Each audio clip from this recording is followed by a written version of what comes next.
There's a lot of things that motorcyclists do and say that don't actually make any sense. There's a lot of bad advice out there that just gets spread around a lot, and then people believe it because they've heard it several times, or they just heard it once from someone they trust. The idea that you shouldn't use your front brake is one of the most ridiculous things that's out there. And somehow this idea keeps on spreading. People keep on believing it, even though there's no one who actually knows what they're talking about who says that. Everybody who knows anything about the physics of riding a motorcycle knows that the front brake is where your stopping power comes from. If you're riding around without using your front brake because you're scared that it'll lock up and you'll crash, you need to learn how to use your brakes. That's all there is to it. The front brake does your stopping. You need to learn how to use it. Don't listen to anyone who tells you not to use your front brake. If someone tells you not to use your front brake, they don't know what they're talking about. Obviously, this means you need to learn how to brake properly. That is something that should be done in a controlled environment, and you will probably need coaching from someone who knows what they're doing. But that is another thing that people do that is just absurd, is going out on the road without learning how to use their brakes. Even if you know that the front brake does all your stopping, if you haven't got practice with it, if you don't know what kind of stopping power your bike has, if you don't know how to get stopped quickly on the specific bike you're on, you are putting yourself in a very dangerous situation. Practice stopping. Learn how to stop every bike you ride before you end up regretting that you didn't know how to stop it properly. Somehow there's also still people out there that don't believe in counter steering, that think that you just point the wheel in the direction you want to go and then you go there. I have no idea how this lack of understanding of how to steer a motorcycle continues to exist, but it does.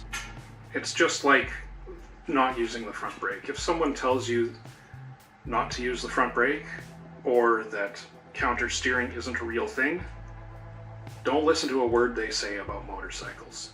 They really clearly don't have a clue what they're talking about. Another dumb thing that motorcyclists like to say is, I had to lay it down to avoid a crash. That's dumb. You crashed. Crashing to avoid a crash isn't actually avoiding a crash. You don't stop well when you're sliding down the road. If you laid the bike down on purpose, which I know you didn't do, you don't have that skill set. But if you did, now you have nothing to stop you except for the friction between, hopefully, your gear or your skin and the road. That's not a good plan. Brakes and your tires will get you stopped much better than sliding down pavement will. When people say they had to lay it down to avoid a crash, what they're really saying is they didn't know that you can't brake and swerve at the same time. Laying it down to avoid a crash is the excuse people give when they tried to brake, realized they weren't going to get stopped in time, and then tried to go around something but didn't let go of the brakes, overuse their available traction, and their wheels start sliding and they crash. That's it. It's an excuse people make to make themselves feel better. And it's a lie. You crashed because you didn't know what you were doing. And your ego won't let you admit it. You didn't lay it down on purpose. You crashed. And you didn't avoid a crash because you crashed. You have to separate your braking from your swerving. That's all there is to it. Another thing I've seen and heard that I just don't understand is people who only use engine braking. It doesn't make any sense to me for several reasons. First off, the brake light is one of the best safety devices you have on a motorcycle. Engine braking on most motorcycles is quite significant. You can slow down quite aggressively by just downshifting or even just rolling off the throttle in the gear you're in. Most car drivers don't understand how quickly the engine braking will slow you down. So without using your brake light, they don't realize you're slowing down until it's maybe too late.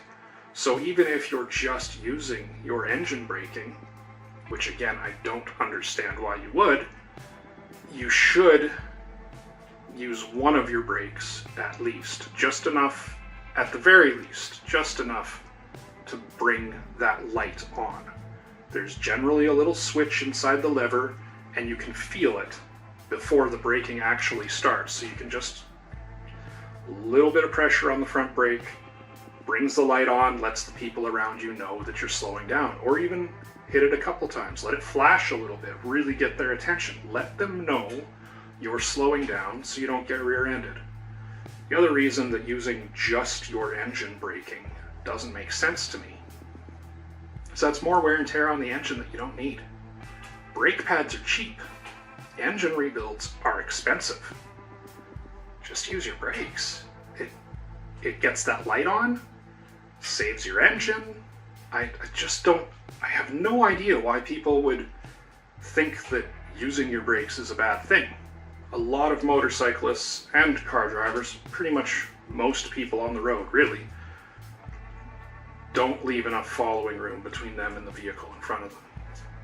Motorcyclists do this a lot, and one of the reasons they do this is overestimating their ability and their bike's ability.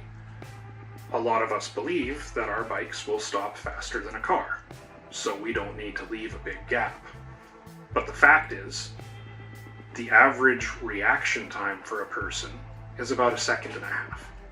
So when you see a brake light come on in front of you, that has to go through your eyes, into your brain. Your brain has to process that information, send signals to your body to begin your braking.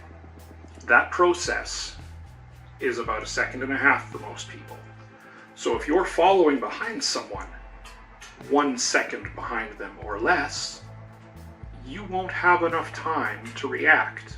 You physically will not be able to begin braking if someone in front of you suddenly slams on their brakes.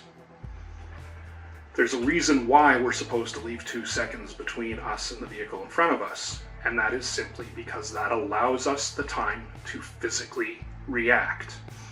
And it gives us a little bit of a buffer on top of that 1.5 seconds, which we need to physically stop the bike. And if there's someone behind you who isn't leaving enough of a gap, you need to leave an even bigger gap so that you can accommodate their terrible braking into your braking, so that you don't stop as suddenly, so that it allows them the time to get stopped without running over you. A lot of riders also tend to ride beyond their ability.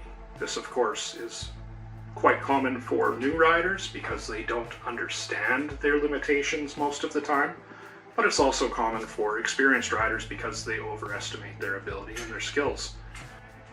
With that overestimation of skill often comes higher speeds. It's the closing speed that makes collisions dangerous. If you're going the exact same speed as someone else and you bump into them, that's not nearly as bad as going 100 kilometers an hour and hitting someone who's going 0. It's that sudden stop, it's the closing speed that creates the problem. So if you're approaching people that are going slow, even if they're going way under the speed limit, and you legally can go a lot faster than they are, that doesn't necessarily mean you should. You might be better off to just back off the throttle a little bit, slow down, take a look at why they're going so slow, and make sure that you aren't going to have any of them suddenly close into your space as you go by. Most of these things just come down to us recognizing that other people don't recognize us and taking the steps to make sure that they don't put us in unnecessary danger and that we don't put ourselves in unnecessary danger. Ride within your limits, be aware of the people around you, and take steps to make yourself more visible. So if you made it this far, thanks for watching. Like, subscribe, all that stuff. Bye.